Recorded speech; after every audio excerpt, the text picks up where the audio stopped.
Hi, welcome to എജുബി. SSC tentative calendar വന്ന കാര്യം നിങ്ങളെല്ലാവരും അറിഞ്ഞു കാണുമല്ലോ. SSC MTS എക്സാം ഫെബ്രുവരിയിലാണ് സ്റ്റാർട്ട് ചെയ്യാൻ പോകുന്നത്. അപ്പോൾ SSC MTSനും SSC CGL CHSL തുടങ്ങിയ എക്സാമുകൾക്കും ചോദിക്കാൻ ചാൻസ് ഉള്ള കുറച്ച് GK ക്വസ്റ്റ്യൻസും അതുമായിട്ട് റിലേറ്റഡ് ആയിട്ടുള്ള ഇമ്പോർട്ടൻറ്റ് ഫാക്ട്സും ആണ് നമ്മളിവിടെ ഡിസ്കസ് ചെയ്യാൻ പോകുന്നത്. ഓക്കെ, ഫസ്റ്റ് ക്വസ്റ്റ്യൻ നമുക്ക് സ്റ്റാർട്ട് ചെയ്യാം. ഓക്കെ, നമുക്കിവിടെ ഫസ്റ്റ് ക്വസ്റ്റ്യൻ ഡിസ്കസ് ചെയ്യാം. Who was the first Tirthankara of Jainism? Option A Parshvanath, option B Rishabhdev, option C Sambhavnath and last option D Chandraprabha. അപ്പോൾ ഇതിൻ്റെ ശരി ഉത്തരം വരുന്നത് option B Rishabhdev. Option B Rishabhdev. Okay, അപ്പോൾ നമുക്ക് ജൈനിസത്തിലെ ഇമ്പോർട്ടൻറ്റ് തീർത്ഥങ്കരാസിനെ കുറിച്ച് ഇവിടെ നമുക്ക് ഡിസ്കസ് ചെയ്യാം. അപ്പോൾ നമുക്ക് എല്ലാവർക്കും അറിയാം, ജൈനിസത്തിലെ ഫസ്റ്റ് തീർത്ഥങ്കര ഈസ് ഋഷഭ്ദേവ് ആണ്. ജൈനിസത്തിലെ ഫസ്റ്റ് തീർത്ഥങ്കര നമുക്ക് എല്ലാവർക്കും അറിയാം, ഇറ്റ്സ് ഋഷഭദേവ്. അപ്പോൾ ഈ ഫസ്റ്റ് തീർത്ഥങ്കര ഋഷഭ്ദേവിന്റെ സിമ്പിൾ കൂടെ നമുക്കൊന്ന് ജസ്റ്റ് ഒന്ന് നോട്ട് ചെയ്ത് വെക്കണം. കാരണം എക്സാംസിനൊക്കെ ചോദിച്ചിട്ടുണ്ട്, തീർത്ഥങ്കരാസും അവരുമായിട്ട് റിലേറ്റഡ് ആയിട്ടുള്ള സിമ്പിളും ചോദിക്കുന്നുണ്ട് എക്സാമിന്. അപ്പോഴത്തേക്കും ഋഷഭ്ദേവിന്റെ സിമ്പിൾ എന്താണെന്ന് നമുക്ക് ഒന്ന് നോട്ട് ചെയ്യാം. ഋഷഭ്ദേവിന്റെ സിമ്പിൾ ഈസ് ബുൾ അല്ലെങ്കിൽ കാള. Next important Theerthankara is 23rd Theerthankara. അപ്പോൾ 23rd തീർത്ഥങ്കര ആരാണെന്ന് നമുക്കൊന്ന് നോട്ട് ചെയ്യാം. 23rd tirthankara is പാർശ്വനാഥ്. 23rd Theerthankara പാർശ്വനാഥ്.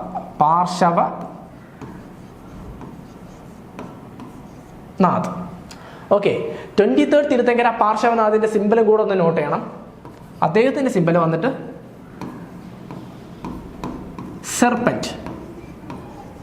Serpent. ഇനി നമുക്ക് പഠിക്കാനുള്ളത് ലാസ്റ്റ് തീർത്ഥങ്കരയാണ്. Last tirthankara and 24th tirthankara. 24th tirthankara or last tirthankara ആരാണെന്ന് ജസ്റ്റ് നോട്ട് ചെയ്യണം. അത് വന്നിട്ട് വർത്തമാന മഹാവീരയാണ്. വർത്തമാന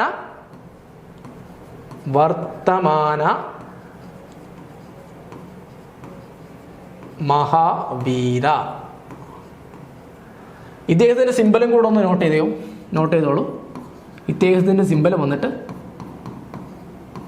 lion. First tirthankara is Rishabhdev and 23rd tirthankara is Parshvanath and 24th and last tirthankara is Vardhamana Mahavira. അവരുടെ സിമ്പലും കൂടെ ഒന്ന് ജസ്റ്റ് ഒന്ന് പഠിച്ചു വെച്ചിരിക്കണം. ഫസ്റ്റ് തീർത്ഥങ്കരയുടെ സിമ്പൽ വന്നിട്ട് ബുൾ, 23rd തീർത്ഥങ്കരയുടെ സിമ്പൽ വന്നിട്ട് serpent and last tirthankara or 24th തീർത്ഥങ്കരയുടെ സിമ്പൽ വന്നിട്ട് ലയൺ. ഓക്കെ, നമുക്ക് നെക്സ്റ്റ് ക്വസ്റ്റ്യനിലോട്ട് പോവാം. Next question, second question. Dhumal dancers wear dash during the performance. Dhumal dancers wear dash during the performance. അപ്പോൾ നമുക്ക് ഓപ്ഷൻസ് ഒന്ന് ചെക്ക് ചെയ്യാം. Option A colourful robes, option B mask, option C veils and option D bells. ഇതിൻ്റെ ശരി ഉത്തരം option A colourful robes. അപ്പോൾ ഈ ഡുമാൾ dance എന്താണെന്ന് നമുക്ക് ജസ്റ്റ് ഒന്ന് അറിഞ്ഞിരിക്കണം. ഈ ഡുമാൾ ഡാൻസ് വന്നിട്ട് ഈ ജമ്മു കാശ്മീരിൽ ഫേമസ് ആയിട്ടുള്ള ഒരു ഫോക്ക് ഡാൻസിന്റെ പേരാണ് ഡുമാൾ ഡാൻസ്. അപ്പോൾ നമ്മൾ ഇതുമായിട്ട് ബന്ധപ്പെട്ട് ജമ്മു കാശ്മീരിൽ ഉള്ള കുറച്ച് ഫോക്ക് ഡാൻസിനെ പറ്റി നമുക്കിവിടെ പഠിക്കാം. Folk dances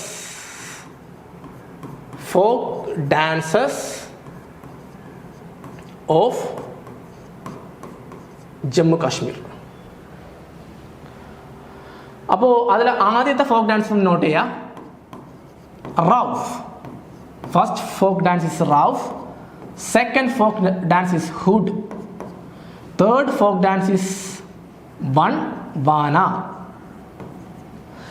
And fourth folk dance is Hikat. And last one is Dhumal. Important folk dance ആണ്. ഇതെന്തായാലും നോട്ട് ചെയ്ത് വെച്ചേ പറ്റുള്ളൂ. Folk dances of Jammu Kashmir: Rouf, ഹുഡ്, Wanwun, Hikat and last one is Dumhal. Okay, നമുക്ക് നെക്സ്റ്റ് ക്വസ്റ്റ്യനിലോട്ട് പോവാം. Question number 3. Which global observance did UNESCO mark on 24th January 2000 25.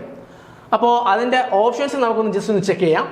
അത് option A world science day, option B international day of peace, and option C world heritage day, and last option D international day of education. ഇതിൻ്റെ ശരി ഉത്തരം option D international day of education. അപ്പോൾ നമുക്ക് എല്ലാവർക്കും അറിയാം 24 ജനുവരി 2025 ആണ് international day of education ആയിട്ട് നമ്മുടെ യുനെസ്കോ ആചരിക്കുന്നത്. അപ്പോൾ ഇതുമായിട്ട് ബന്ധപ്പെട്ട് നമുക്ക് കുറച്ച് ഇമ്പോർട്ടൻറ്റ് ഡേയ്സ് പഠിക്കണം. അപ്പോൾ അത് ഏതൊക്കെയാണെന്ന് ഫസ്റ്റ് നോക്കാം. ഫസ്റ്റ് വേൾഡ് പോപ്പുലേഷൻ ഡേ എന്നാണെന്ന് നമുക്ക് പഠിക്കാം. വേൾഡ് പോപ്പുലേഷൻ ഡേ വന്നിട്ട് ഇറ്റ്സ് ജൂലൈ 11. നെക്സ്റ്റ് നമുക്ക് നോക്കാനുള്ളത് World science Day. World science Day is on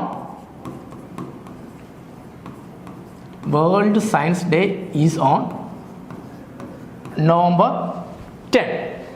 next International day of Peace. International day of Peace വരുന്നത്, അതായത് International day of Peace it's on 21 September.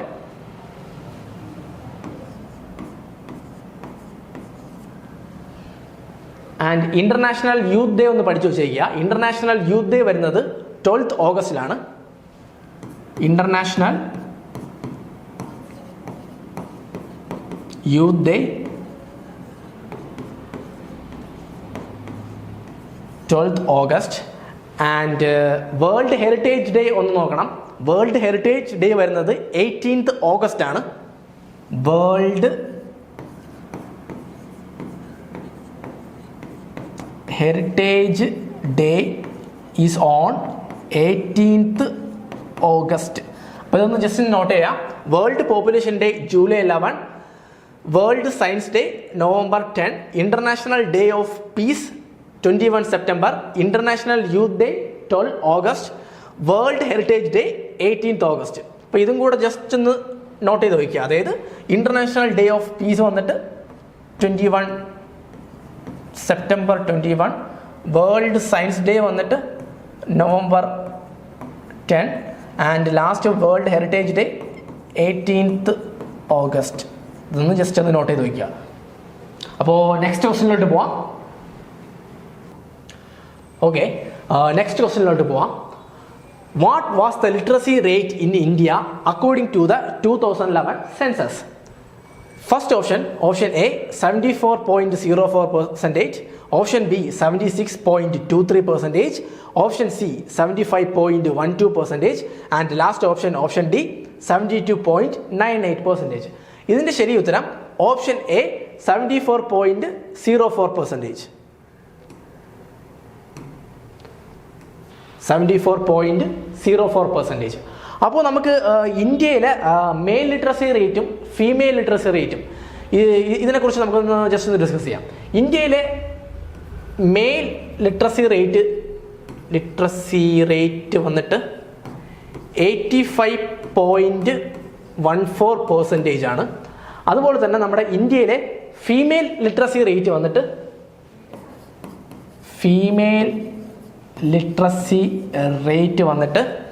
65.46%. Female literacy rate 65.46%. ഇത് important ആണ്, just ഒന്ന് note ചെയ്ത് വയ്ക്കുക. പിന്നെ അത് മാത്രമല്ല, ഇന്ത്യയിലെ highest and lowest literacy rate ഉള്ള സ്റ്റേറ്റ് ആൻഡ് യൂണിയൻ ടെറിട്ടറിയെ കുറിച്ച് നമുക്കിവിടെ പഠിച്ചു വെക്കേണ്ടതുണ്ട്. അപ്പോൾ ഹയസ്റ്റ് ലിറ്ററസി റേറ്റ് ഉള്ള ഇന്ത്യയിലെ സ്റ്റേറ്റ് ഏതാണെന്ന് നമുക്ക് ആദ്യം പഠിക്കാം. ഹയസ്റ്റ് ലിറ്ററസി റേറ്റ് ഉള്ള ഇന്ത്യയിലെ സ്റ്റേറ്റ് നമുക്കറിയാം, അത് നമ്മുടെ സ്വന്തം സംസ്ഥാനമായ കേരളമാണ്. ഇറ്റ്സ് കേരള. ലിറ്ററസി റേറ്റ് എത്രയാണെന്ന് കൂടെ ജസ്റ്റ് ഒന്ന് പഠിച്ചു വെച്ചേക്കുക. 94%. അപ്പോൾ ഹയസ്റ്റ് ലിറ്ററസി റേറ്റ് ഉള്ള സംസ്ഥാനം കേരള ആണെങ്കിൽ ലോവസ്റ്റ് ലിറ്ററസി റേറ്റ് ഉള്ള സംസ്ഥാനം is Bihar. Lowest literacy rate ഉള്ള സ്റ്റേറ്റ് ഈസ് ബീഹാർ. ആ ലിറ്ററസി റേറ്റും കൂടെ ഒന്ന് ജസ്റ്റ് ഒന്ന് നോട്ട് ചെയ്ത് വയ്ക്കുക. 61.8% ആണ്. 61.8% ആണ്. അപ്പോൾ ഹയസ്റ്റ് ലിറ്ററസി റേറ്റുള്ള സംസ്ഥാനം കേരളമാണ്, 94%.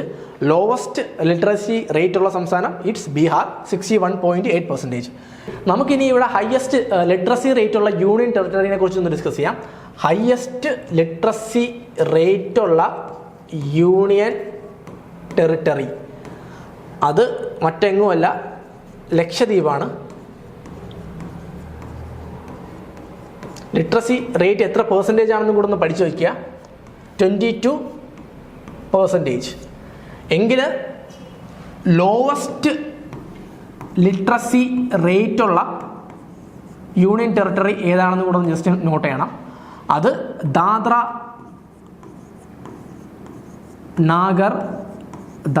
നാഗർ ഹവേലി. ആ റേറ്റും കൂടെ ഒന്ന് പഠിച്ചു വയ്ക്കുക. ലിറ്ററസി റേറ്റിൻ്റെ പെർസെൻറ്റേജ് കൂടെ ഒന്ന് പഠിച്ചു വയ്ക്കുക. 55.5%. ഓക്കെ, നമുക്ക് നെക്സ്റ്റ് ക്വസ്റ്റ്യനിലോട്ട് പോവാം. Next question, what term describes animals that regulate their body temperature internally? Option A, ectotherms. Option B, endotherms. Option C, amphibians.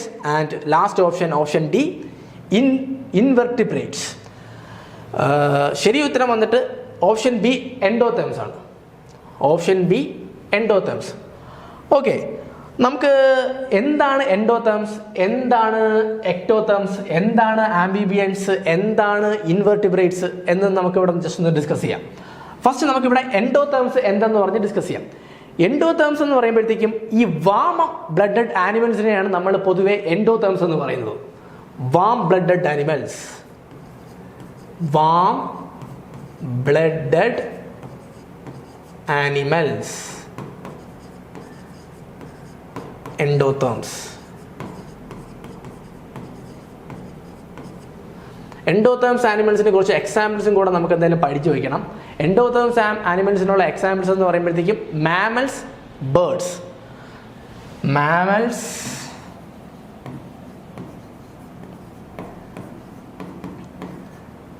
Birds. Next നമുക്ക് പഠിക്കേണ്ടത് എക്ടോതേംസ്.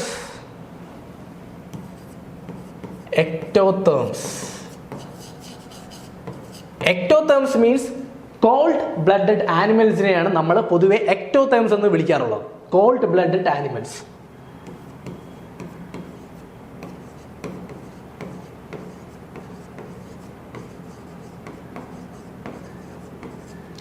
എക്ടോതേംസ് ആനിമൽസിനെ കുറിച്ച് എക്സാമ്പിൾസ് നമുക്ക് പഠിക്കണം. Fish, reptiles. ഫിഷ്, റെപ്റ്റൈൽസ്, ഇഴജന്തുക്കൾ. ഓക്കെ, നമുക്ക് നെക്സ്റ്റ് ക്വസ്റ്റ്യനിലോട്ട് പോവാം. ഓക്കെ, നമുക്ക് നെക്സ്റ്റ് ക്വസ്റ്റ്യൻ ഇവിടെ ഡിസ്കസ് ചെയ്യാം. Question number 6. What is the major reason for the shrinking of the Himalayan glaciers? Option A, earthquakes. Option B, acid rain. Option C, global warming. Last option D, human settlement. അപ്പോൾ ഇതിൻ്റെ ശരി ഉത്തരം option C, global warming ആണ്. അപ്പോൾ നമുക്കറിയാം global warming കൂടാനുള്ള ഒരു കാരണം എന്ന് പറയുമ്പോഴത്തേക്കും അന്തരീക്ഷത്തിൽ ഗ്രീൻ ഹൗസ് ഗ്യാസസ് റൈസ് ആവുന്നത് കൊണ്ടാണ് ഗ്ലോബൽ വാർമിംഗ് കൂടാനുള്ള ഒരു മെയിൻ കാരണം. അപ്പോൾ നമുക്ക് ഇതുമായിട്ട് ബന്ധപ്പെട്ട് മെയിനായിട്ടുള്ള ഗ്രീൻ ഹൗസ് ഗ്യാസസ് ഏതാണെന്നൊന്ന് ജസ്റ്റ് ഒന്ന് നോട്ട് ചെയ്ത് പോവാം. ഗ്രീൻ ഹൗസ് ഗ്യാസസ്,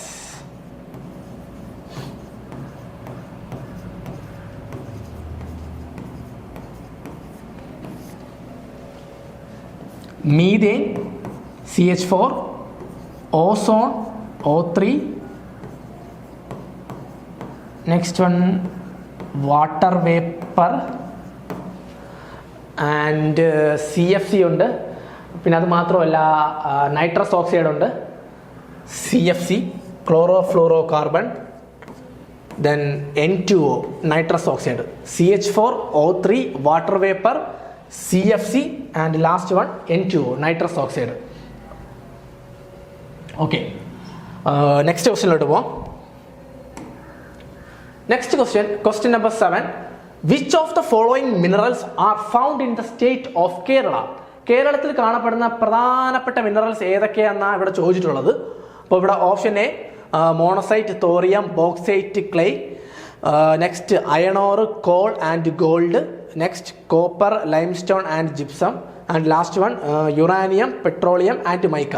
അപ്പോൾ ഇതിൻ്റെ ശരി ഉത്തരം monazite, thorium and bauxite, clay. Okay, അപ്പോൾ നമുക്ക് ഇതുമായിട്ട് ബന്ധപ്പെട്ട കുറച്ച് കാര്യം ഡിസ്കസ് ചെയ്യാം. നമുക്കെല്ലാവർക്കും അറിയാം, ഈ ബോക്സൈറ്റ് എന്ന് പറയുമ്പോഴത്തേക്ക് bauxite is the ore of aluminium. അലുമിനിയത്തിന്റെ ഒരു പ്രധാനപ്പെട്ട ഓറാണ് ബോക്സൈറ്റ്.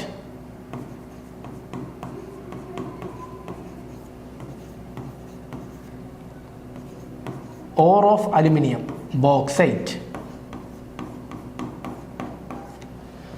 നെക്സ്റ്റ് വൺ നമുക്ക് മൈക്കനെ കുറിച്ചൊന്ന് പഠിക്കാം.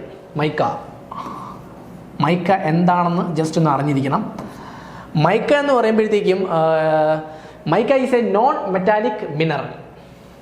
നോൺ മെറ്റാലിക്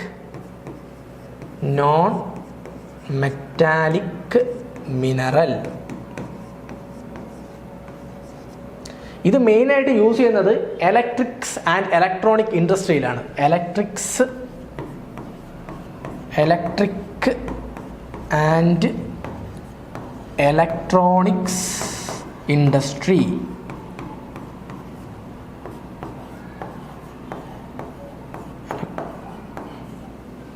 ഓക്കെ, നമുക്ക് നെക്സ്റ്റ് ക്വസ്റ്റ്യനിലോട്ട് പോവാം. Okay, next question. Which is the only floating national park in the world? ലോകത്തിലെ ഒരേ ഒരു ഒഴുകുന്ന നാഷണൽ പാർക്ക് ഏതെന്നാണ് ചോദിച്ചിട്ടുള്ളത്. Option A Keoladeo National Park, option B Manas National Park, option C Keibul Lamjao National Park and last option D Kaziranga national park. അപ്പോൾ ഇതിൻ്റെ ശരി ഉത്തരം കേബിൾ ലംജാവോ നാഷണൽ പാർക്ക്. അപ്പോൾ നമുക്ക് ഇതുമായിട്ട് ബന്ധപ്പെട്ട കുറച്ച് ഇമ്പോർട്ടൻസ് നാഷണൽ പാർക്ക് ഏതൊക്കെയാണെന്ന് നമുക്ക് ഇവിടെ നിന്ന് ഡിസ്കസ് ചെയ്യാം.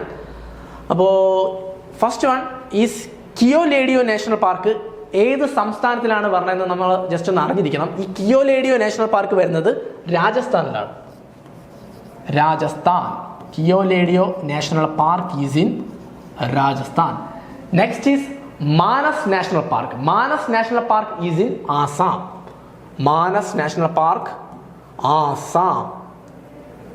നമുക്ക് എല്ലാവർക്കും അറിയാം, ഈ കേബിൾ ലംജാവോ നാഷണൽ പാർക്ക് എവിടെയാണെന്നും കൂടെ ജസ്റ്റ് ഒന്ന് എല്ലാവരും നോട്ട് ചെയ്ത് വെച്ചേക്കുക.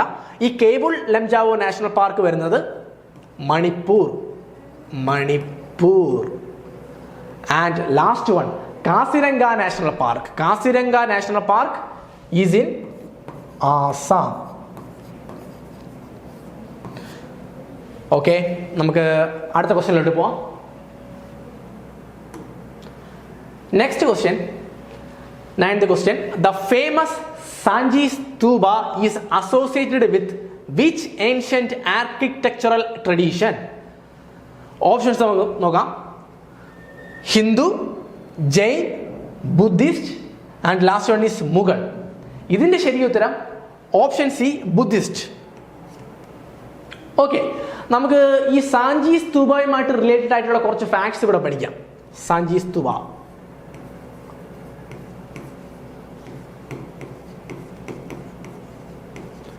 ഓക്കെ, ഈ സാഞ്ചി സ്തൂപ ലൊക്കേറ്റ് ചെയ്യുന്ന സ്റ്റേറ്റും ജസ്റ്റ് ഒന്ന് നോട്ട് ചെയ്ത് വെച്ചേക്കുക. സാഞ്ചി സ്തൂപ ലൊക്കേറ്റ് ചെയ്യുന്ന സംസ്ഥാനം ഇറ്റ്സ് മധ്യപ്രദേശ്.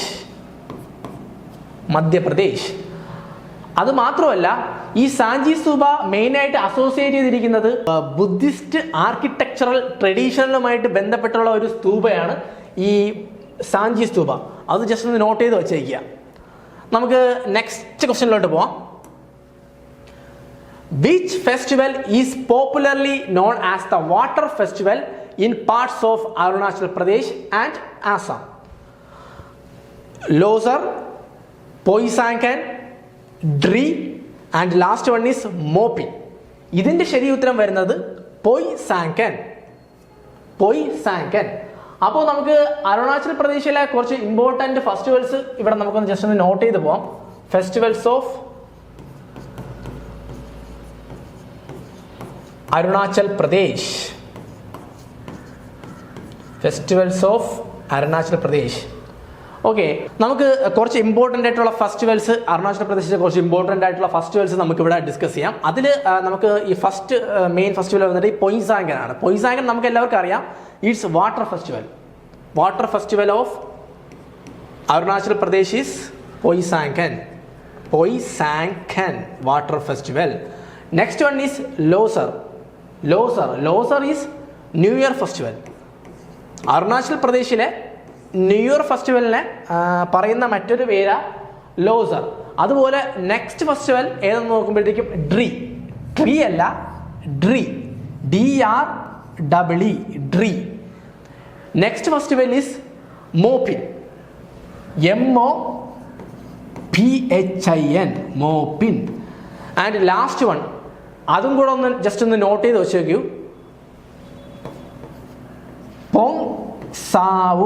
പൊങ്സാവോ. അപ്പോഴത്തേക്കും ഫെസ്റ്റിവൽസ് ഓഫ് അരുണാചൽ പ്രദേശ് ഒന്ന് നോട്ട് ചെയ്ത് വെച്ചോളൂ. Poisangkan, Losar, Dree, Mopin and last one is Pangsau. Okay, GK class എല്ലാവർക്കും മനസ്സിലായിട്ടുണ്ടെന്ന് വിശ്വസിക്കുന്നു. All the best for your preparation. Thank U.